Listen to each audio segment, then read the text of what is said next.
QPR, QPR, Pitfalls Rangers are on the up and up. QPR, QPR, now we're heading for European Cup.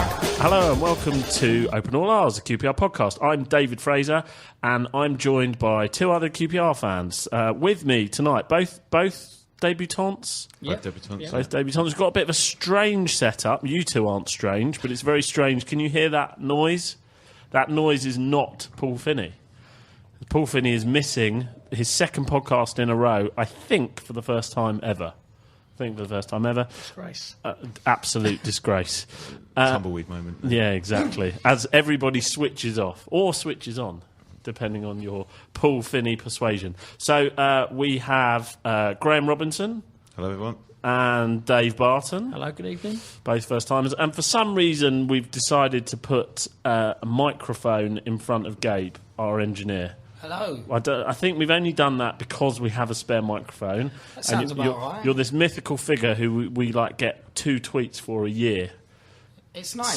So, yeah? Who are the two? I don't know, like saying, why can't I get it? Why is it not downloading to my phone? That kind of thing. Oh, that kind of thing. And you're an Arsenal fan, so you're not going to, you know, we won't ask you for much, but maybe we'll get the odd extra insight from you whilst you twiddle. The outside opinion. Whilst you twiddle your knobs with Harry, who's helping you this evening. Right, okay. What do I need to tell you? You can follow us on Twitter. If you haven't listened to a podcast before, you can follow us on Twitter. Please do, because we get loads of our ideas and thoughts and comments through that. We're at QPR Pod. If you go on Facebook, you can search for us, look for the new QPR podcast, and you can listen to all old episodes at qprpod.co.uk. Little date for your diary. We don't even know what we're doing yet, but we will be doing something. We're going to have our live pod this year on the 5th of May.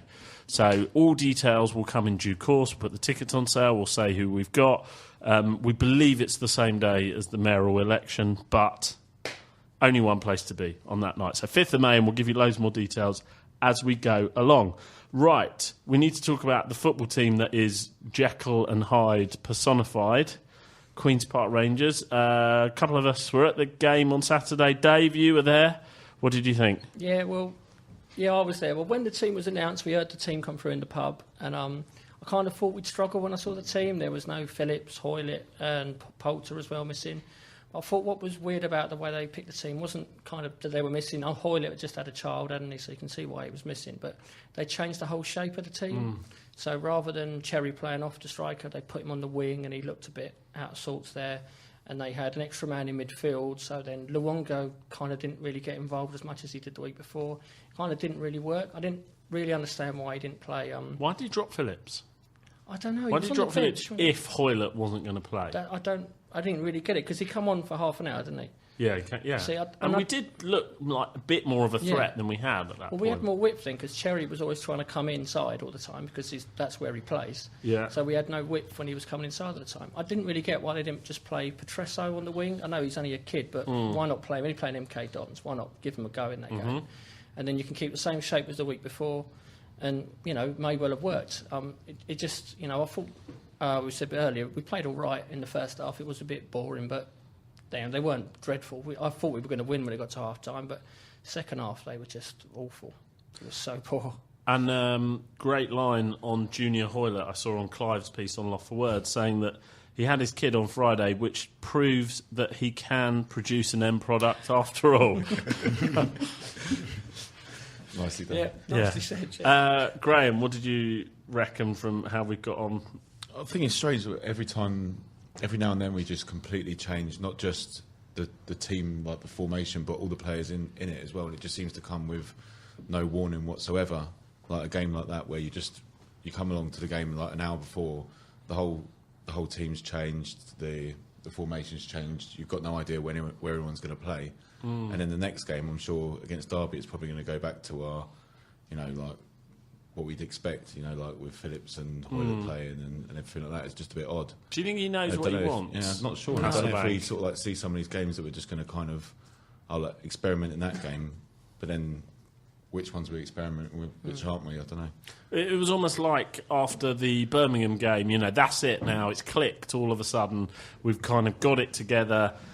And then, of course, we did what we did on Saturday, which was forgo 3 points. Yeah, exactly. And I think every time we seem to have one good game where we think it's going to be promising, I think Hasselbank's got where he wants to go with the team. You suddenly turn around and see the next game it's gone again, complete inconsistency, but not even taking what went well in the last game and carrying on with it. I do agree with you, David. It felt like we were lacking creativity as we sort of lined up, because with no Hoylett, no Phillips. I know he played at El Chiarte, if I pronounced him right. On the left, yeah. We didn't really create a lot all game, did we? I mean, No. even when we went a goal behind, there wasn't like a big push, and there wasn't really any chance. There was the penalty shout, and that was about it, really, wasn't it? I mean, I don't really remember their keeper making a save second half. You couldn't. Once we went a goal behind, I couldn't see us getting back in the game. No. And it shouldn't be the case against the team down the bottom. Great support, though, we took. Yeah. Explain that. Why we take that? I know it's not London, but it's not. I know it's not miles away, but it's not right on our doorstep. To take I think we'd have a lot of fans living up that way as well, sort of moving out into the home counties and whatnot. Probably has seen like a stat that it was the biggest away following of the weekend, which was the most disappointed And fans all of for the nothing. weekend. Yeah. Then probably That's the kind of game you need to win as well when you're a new manager and you're trying to get fans on side. You lose a game in front of 3,500, 4,000 away fans, and you lose to Fulham at home. They're the kind of games you need to win to get a bit of credit in the bank for when there's darker. If things go wrong next season, like with Ramsey last year. It was always brought back about Ramsey that we brought Shaw Wright Phillips on in the last minute at Man City and that kind of thing. He never really had any credit, and I think Hasselbank's kind of going the same way. We're losing these games where there's a lot of people turning up. Well, you say we're losing these games. Do you know how many games Hasselbank's been in charge for? Gabe? Dave, Graham, how many games has he been in charge for? 18? 14 or 15. 16 games, right? How many have we won? This was my bad maths on the train. 3, I reckon. 3, yeah. 3 games he's won, but he's only lost 5. He's drawn all the others 1-1, hasn't And he? he's drawn all the others. Not all 1-1, but nearly. Felt like it. But nearly. And I think, from what I made out, my back of fag packet maths was 17 goals for, 17 goals against. Which sort of shows, if you're getting if a manager comes in and says, well, I'm sort of trying to find my way and rebuild and stabilise, that is sort of stabilising form, isn't it? I mean, Yeah, it's the epitome of a mid-table team, isn't it? It's not dreadful. You be quiet. All right, Don't know why we gave you that, Mike. No. We only did it because we want to take the mick out of Wenger and Arsenal and you, but we'll do that. Yeah, we'll come on to that. We'll come on to that. Sorry, Dave. It's not dreadful form. I mean, we've done reasonably well. It's just we seem to lose these key matches when, the Fulham game was a big derby game. They just didn't turn up for it. MK Dons, you've got a big away following. They haven't turned up. Now you've obviously got Brentford coming up. You kind of need them to turn up for that one. It's a really good time to build on confidence from the Birmingham game, I think, with the players and the fans. But it's just another time when you just think, oh, Jesus, what was that? Start again, isn't it, over time? And then, so tomorrow I'd imagine we'll probably do pretty well because a lot of the time you think Because we that just we do. play That's well the against sort of thing. play well against the sort of the teams we're not expected to play well against, like the ones pushing for promotion and whatnot, and then like the elephant in the room is Brentford, I suppose. If they're going to bring on a big away following, they're going to care about the games. So. It's going to mean a lot more to them probably as Fulham showed. Well, talking of Brentford, we've got lots of links, obviously, as a local club with Brentford. One of them is our next interview. But before that, Gabe, let's ask you a random question. You have engineered probably 70 shows, QPR shows. Who's your favourite, as a non-QPR fan, who's your favourite person that we've interviewed? Oh, favourite interview. I know who you love. That's the thing. I mean, the second Ali Fallen interview was great. 2 weeks ago, listen to it. If you haven't listened to it, you listen to it? Yeah. Well, that was our third, wasn't it? That was our third. That was our third, The second one was at your old office, if I'm correct. Yeah. So Don't tell my bosses that. breaking the fourth wall Yeah, here. No, it was yeah. in that studio that I own. That was. He's just amazing. He's a really nice down to earth guy, and it's strange to see from any footballer just that kind of level of normality. It's almost a strange level of normality. And that's why we all love him. Right, so back to this interview. Brentford, links with Brentford. Who better than Martin Rowlands, ex-QPR midfielder, really cemented his place in the hearts of QPR fans, and we have him on the line now. Hi Martin, thanks for joining us. Loads to talk about. It's few years since we've, few years obviously since we've seen you on the pitch at Loftus Road. Tell us what you're up to these days. Not too much, to be honest with you. I've moved into doing a bit of property and land development sort of stuff, but in general I've just sort of retired and spending a bit of time with the family, looking to see what I'll do with the next chapter of my life, really. Not fully made a decision on it yet. And you talk about property. Do you think that's the way you want to go, or would you like an opportunity to get back into the game if you can? Possibly would look to get back into the game. I know obviously it's very temperamental these days, coaching and management, in terms of timescale of managers that they last these days. And if you're a coach, obviously you tend to go with the person that's brought you in. So I'm not entirely sure of what route I'd go down, but I would like to be back involved in football in the next few years, whether it be dealing with players and not necessarily an agent at all, but dealing with players and sort of player management in terms of, I don't know, helping players sort of in the game and advising them on what to do when they retire and the pitfalls and the things that can happen to people when they do come out of football. And obviously it's well documented what can happen. So basically helping young players generally, because they're the people that need more advice. That's quite interesting, and we are a QPR podcast, and I promise I will come on to QPR questions. But on that, seeing as you mentioned it, what do you think are the biggest pitfalls that that players do face when they retire? Not necessarily retirement, because it depends if people have invested their money well or used it well or how they've lived. But in general, the players are paid an awful lot of money these days in the top two divisions mainly. But obviously the youngsters, they need advice of how to spend that money and not to obviously make some bad investments or just basically to set themselves up for their future when they do retire, in terms of, it's great when you're playing for however long it could be, but at any point you could pick up a big injury which could end your career, and you need to sort of look after yourself so that when you have finished, you still have an income coming in, and it doesn't just all of a sudden just completely stop, and before you know it, you're stuck and you've got nothing coming through the door and no wages, and then it becomes a problem for people, you know. Martin Rowlands, financial advisor to footballers. I can I wouldn't go that see far. it now. I wouldn't go that far. I want to put their money into property and land development. Yeah. Right, Martin, have you followed Rangers much this season? If you have, what do you think of where we are at the moment? We've just been talking about Milton Keynes game on Saturday. I don't know if you got to see that, but what's your verdict on this season? Yeah, I have obviously been following this.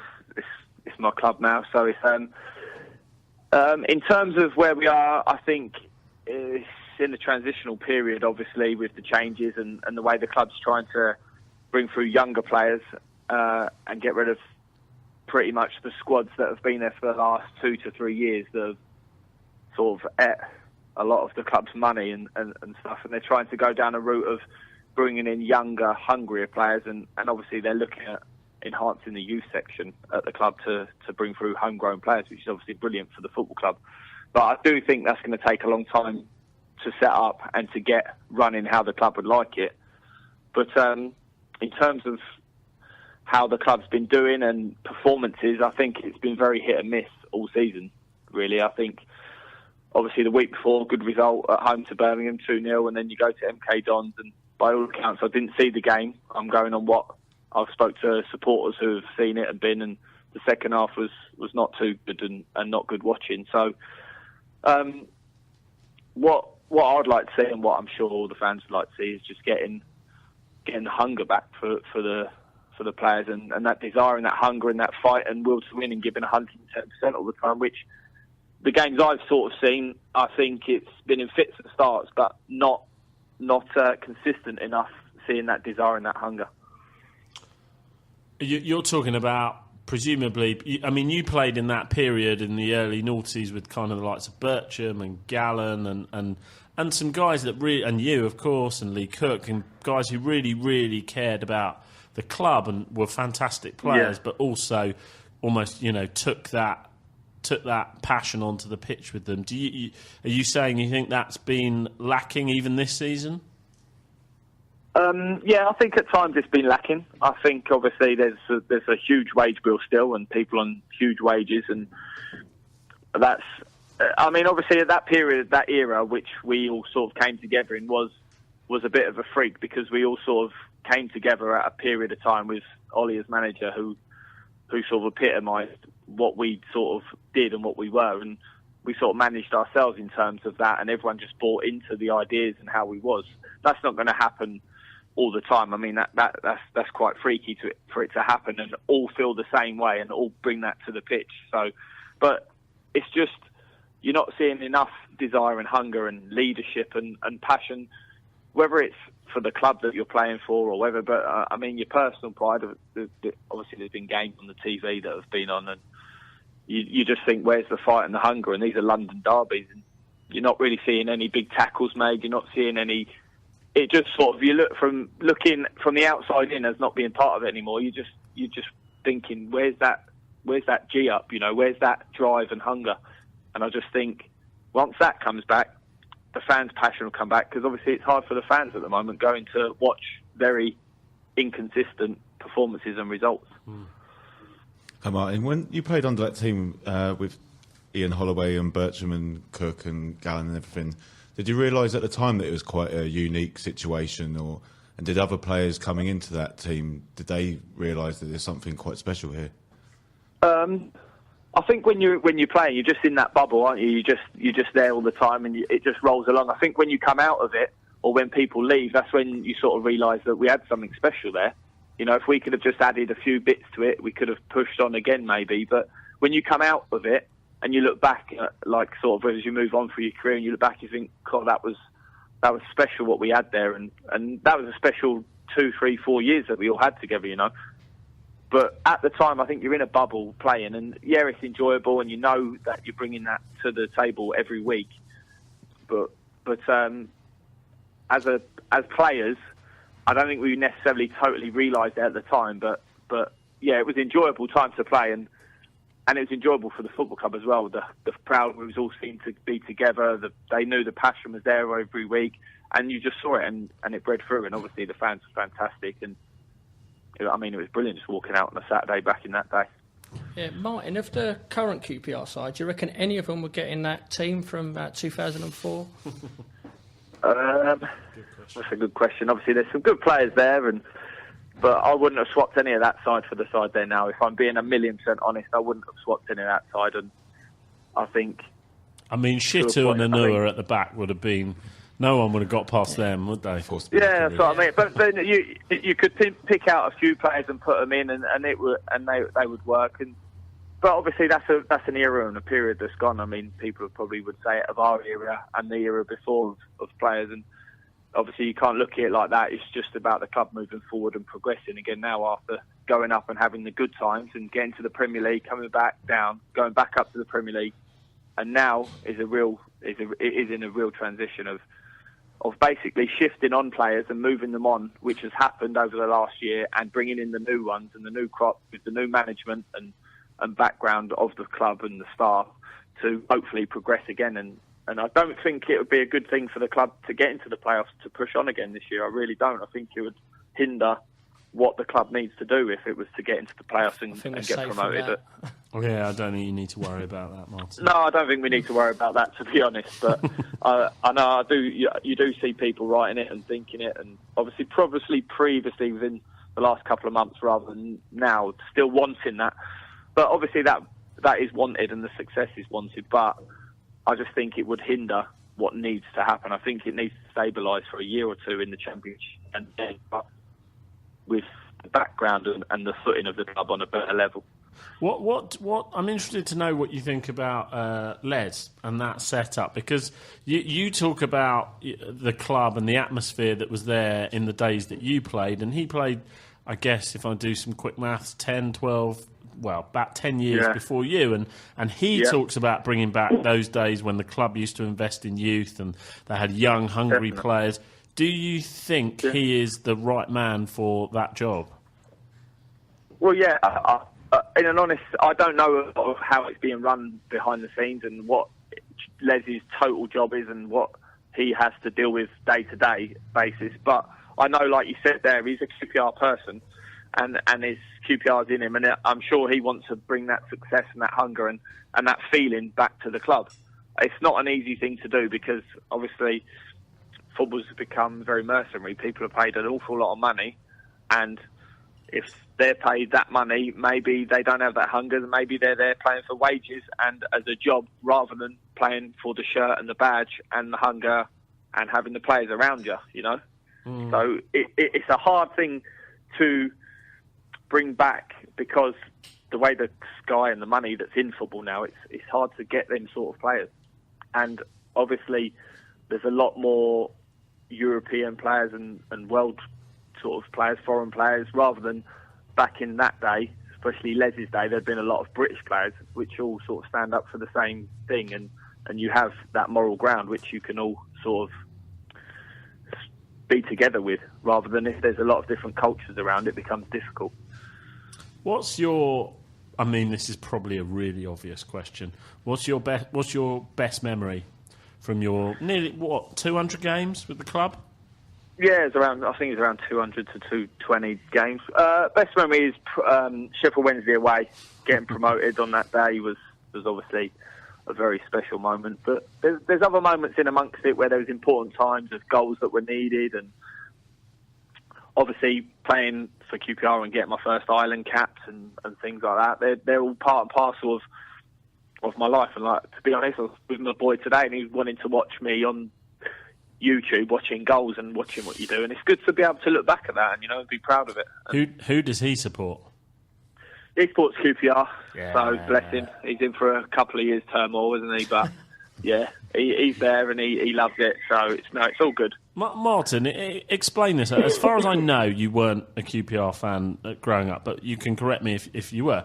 But we interview players every week, ex-players every week on this podcast, and there's something about the club that just leaves their mark on them. And if they weren't QPR fans before, they still, years later, decades later in some cases, talk about we.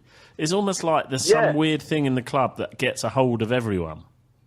Well, like you say, I wasn't necessarily a QPR fan when I was a boy. I didn't really have a total team that I thought sort of followed. I mean, Liverpool was the big side back in the 80s when I was growing up as a kid, and 90s. They was like winning everything, so you sort of followed them.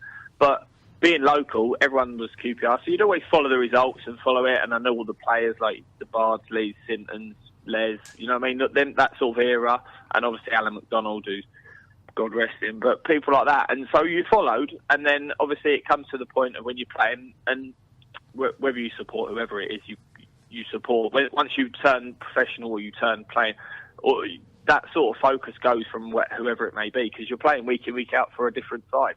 And then obviously, when I signed for QPR, it just all sort of come home. And as you said, you sort of, with the era I was in, it became even more apparent how great a club it was and how together everybody was. I know that has been lost in recent years from things, but as we previously just spoke about, that is what Les wants to bring back, and that feeling of adoration for the club. Right, we need to finish up, but before we do, we're playing Derby tomorrow, but at the weekend we've got Brentford. Now, all footballers always talk about looking out for the results of their old clubs, so we're looking at you. We're looking to you to give us... If you're asking me, I never look at their results, if that's what you're asking me. No, I was going to say, what can we look out for in the game? What do you think might happen on Saturday? Well, obviously earlier in the season the game was on the TV, so I watched that because I didn't go down there and just take that abuse.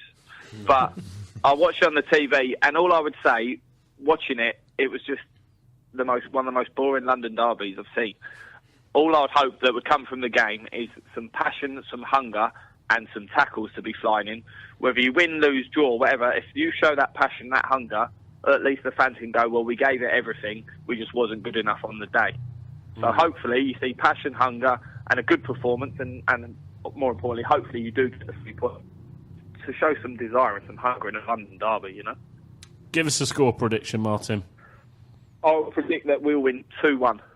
Nice one. We being QPR, not Brentford. Most definitely. All right, Martin, thank you very much for joining us. Always good to have you on. You've been on before. Please do come on again. And no problem. Yeah, good luck with all the property and land stuff, and hope you get back into football soon. Brilliant. Thank you very much, guys. Thanks, Brilliant. Bye. Cheers. Thank you. Bye. Bye. It's interesting hearing what he says about he wants to see passion and tackles flying in London derbies. I think that's why we always get done to Fulham, because I have a theory that Fulham is the example because we always lose to them, but there's others as well. They value that game highly. They're set up looking at it as a derby, aren't they? And I think we're coming on the pitch thinking it's just another game. And the way we play against Chelsea, we'd never play like that against Chelsea, would we? We don't play like that against anyone else, do we? Anyone, yeah. You just think, like, first 10 minutes in the derby, you want to win. Well, like Martin was just saying, win lots of tackles, have a few shots on goal, get the crowd up, win a few corners. We never do that against Fulham, and we didn't do it against Brentford away either. You know, we start so slowly, and it just peters out. Yeah. Well. I mean, as we're talking about it, let's go on to the next couple of games. This, whatever we want to call it, bipolar, Jekyll and Hyde, QPR Darby tomorrow, which probably about half of our listeners will listen to us before that game. The other half won't. So the other half of you that are listening, sorry about this. What do you want to see, Graham, for the next two games? 2 home games in 4 days. Derby, Brentford. What do you want to see? I think I'd like to see a bit of a cohesive team in a way. I like taking what we've done well in the last few games and building on it. I think Perch has been quite good in the last few games, playing left back. You weren't at Milton Keynes, yeah. He wasn't that good. No, but I think that is the point. He had a couple of good games and then not a good game. Where he's done well, like finding what he's done well. I think while Luongo's had a run in the team, I like the look of him, but it's kind of, I don't know if there's a certain type of tactic we're playing that sometimes isn't really suiting him when he's in midfield there, like as part of the two in the middle. It's so difficult to even work out because it's like, what do you fix? It's everything. I mean, the keeper's all right, but the rest of it, I don't know. You just don't know where to start with it. I mean, I'd like to see like El Kayati get a start again tomorrow. I thought he looked all right on Saturday. Yeah, like Graham said, just try and kind of keep to one set team. You know, I thought the tactics were quite good against Birmingham. Try and play a similar way. I think against the top teams in the division, we're doing okay against them. I think, you know, we're raising our game in them sort of games. It's the games against teams down the bottom that's the problem, and I'd worry more about Brentford than I would about tomorrow night. I think we'll win tomorrow, but I'm not sure about Saturday. Do you agree with Martin Rowlands that he hopes we don't make the playoffs? Because that will be a distraction. That will then all of a sudden all the best laid plans to develop the team and kind of be, you know, spend time on them will go out the window. We'll throw everything at that. I don't really think there's any plan at all. It really doesn't look like there's a great grand plan or anything like that. And like we said, let's not bother getting into the playoffs. I think the scary thing would be if we went up and we just get destroyed again. But obviously we don't need to worry about it and whatnot. But can I ask, as an outsider, Gabe, yes. So to play devil's advocate here, like Aston Villa recently have basically, it's been quite obvious that they know they're going down. They've been planning to go back down to the Championship. Yeah. There's a load of Premier League money next year. Parachute payments aren't what they used to be. You're in a load of debt. Would it be the worst? Well, we're not actually, but go on. No. Okay. Would it be the worst thing in the world to get promoted and get all that money for a season? But whether or not this happens, and to actually not plan to go down, but to not just spend it and go, okay, we're going to stay up now, we're going to be mid-table. Well, there's two arguments against that. I mean, just to clarify, the club isn't actually in any debt because they wrote off the debt and converted it to equity. But if they hadn't have done that, they would have been in lots of debt. The argument, would it be worth going up, getting that money and kind of spending it sensibly? Well, first of all, that's not going to happen. Second, QPR are not going to spend it sensibly if they've got it. Second of all, it's almost better. QPR would almost do better without money than they would with money. So the argument would be, well, we've tried it with being in the Premier League where there's been a very big income stream and it hasn't quite worked out and all it's done is been wasted. So let's actually try doing it the proper way. But I mean, if you re-establish as a Championship side, are you not sort of prolonging the inevitable? Does the overspending and ridiculousness not need to stop at some point? It has, in theory, hasn't it? Yeah. That's the idea. And I think what Martin Rowlands means is it finally looks like things are roughly on the right track. Don't, very early days. Okay. Don't ruin it by being promoted. And that always reminds me, at the end of last season, we did a survey of QPR fans, and I can't remember the exact results, but we asked people how much of a priority is getting promoted next season, and the vast majority said it's not a priority. Yeah, it was something like 70%. Yeah, exactly. When you look at when we was in the Premier League before, all the players that did well were from the Championship. So when we stayed up that first year, it was Sean Derry, Tarap, Paddy Kenny, all those sort of players that kept us in the division. It wasn't the players we'd spent money on. So I think if you bring in players like that again, build a good Championship team, you can go up and stay up. Bournemouth have shown it this year. They've not gone up with superstars. They've spent a bit of money, but they're just a workmanlike team, and they're going to stay up this year. Norwich stayed up for a season. Norwich done it before. It's not the best. Or it's a good league, the Premier League, but you can stay up in it. There's 6 really good teams, and the rest are.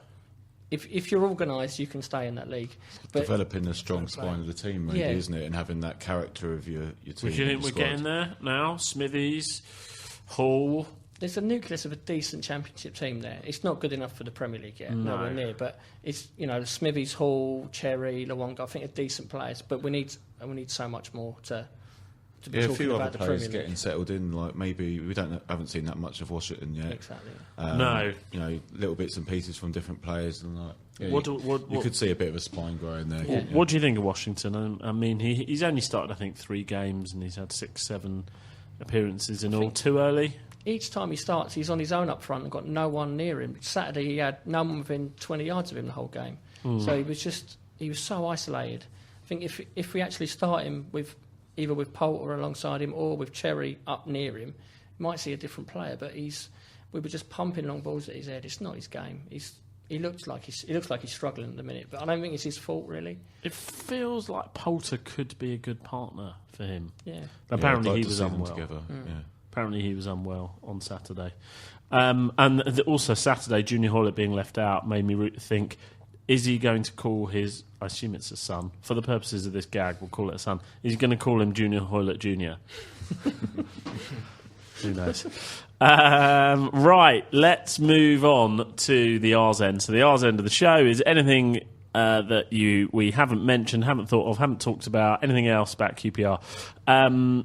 I will start. Stadium. So, and there's a couple of points to this. So, Paul and I, representing the podcast and the various other fan sites, went to a meeting with the club last week with various fans groups, fan sites, which is kind of like they to their credit, they've entered into a dialogue with lots of fans groups over the last couple of years, and they kind of give us an update every 3-4 months.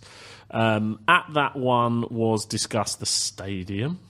The stadium project, which is very complicated to understand a lot of this stuff, and I'm way too thick to understand it all, but my reading of it is there's a planning process underway, there's plans in, and sometime next year there should be a decision on it. And I know that the minutes of this meeting have been on various fan sites the last couple of days, and by all accounts the club would benefit from fans writing to the authorities and kind of putting their support behind it. Then I went to Milton Keynes on Saturday, and I thought, this is weird that I'm going to this place 4 or 5 days straight after that meeting. That is, whatever you think of Milton Keynes and how the club came about, that is a tremendous stadium, great facility, right size. I actually don't know the attendance off by heart. I think it's about 30,000. But it was, I don't know what you thought, it was horrible being there. It was weird. It was so empty. There was no atmosphere. It was just far too big for them. It was a really weird experience the whole day. It was like a pre-season friendly, wasn't it? Yeah. It was just odd. Even when they scored, it was like nothing was happening. It was really weird. Yeah. The atmosphere. So for those who weren't there was 14,000 there in a 30,000 odd seater stadium. 4,000 of those were QPR fans, so there was 10,000 home fans, and they were just dotted about, and there were whole stands closed. Yeah.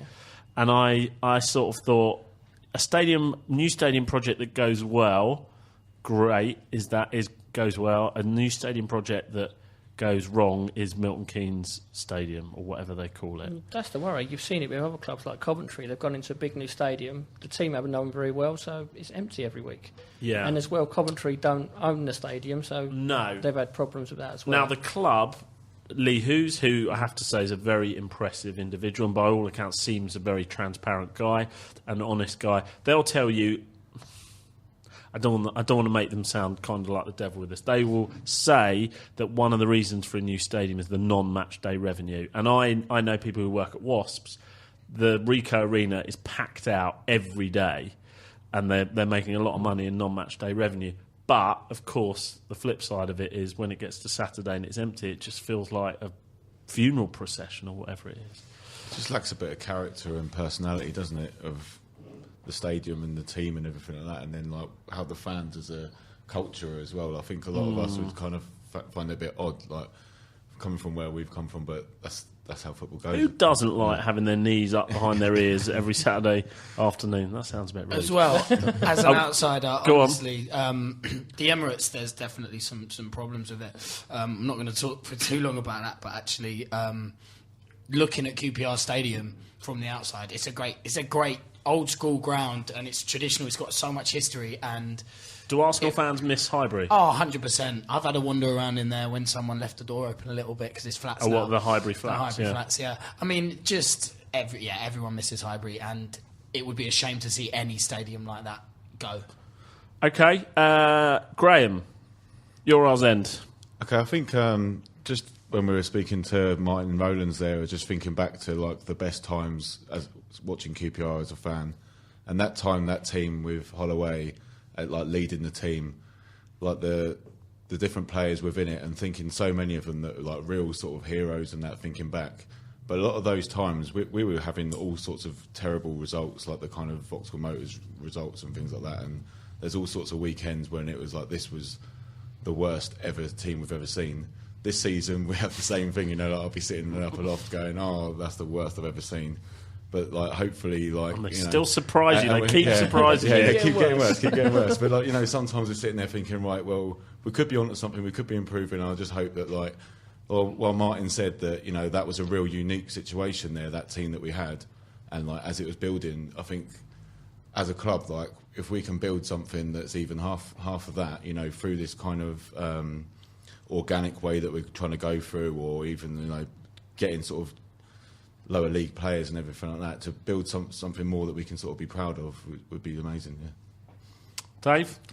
Just got a quick one. I'm on the QPR mailing list, and sadly we had a member of it, John Allen, passed away this weekend. He was an American guy. He started supporting QPR back in the 70s.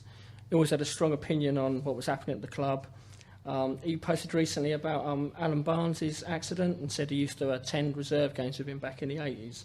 So it was a bit of a shock to find out this morning that he'd passed away. I just want to say our thoughts are with his family and all the best to him and his friends. Yeah, indeed. Okay, right. Let's sort of try and leave on a bit more of a cheery note. Then 2 games. Let's have 2 predictions around the table. So Derby, we'll do them both. Everyone doing them at the same time. I will go. I actually don't think. Can't ever say we'll lose a game. Draw Derby, beat Brentford. 4 points from them. Graham. 2-1 Derby, 2-1 Brentford. 6 points. Take that. I reckon we'll beat Derby, draw with Brentford. Yeah, that's what I said. Okay, thank you very much. Gabe, thanks very much. You can get a microphone in 70 podcasts time. Thank you very much. Cheers. Thank you all for listening. Thanks, guys, for joining us. Thanks to Martin Rowlands. This has been Open All Ours. We'll be back with you next week. QPR, QPR, Pitfalls Rangers.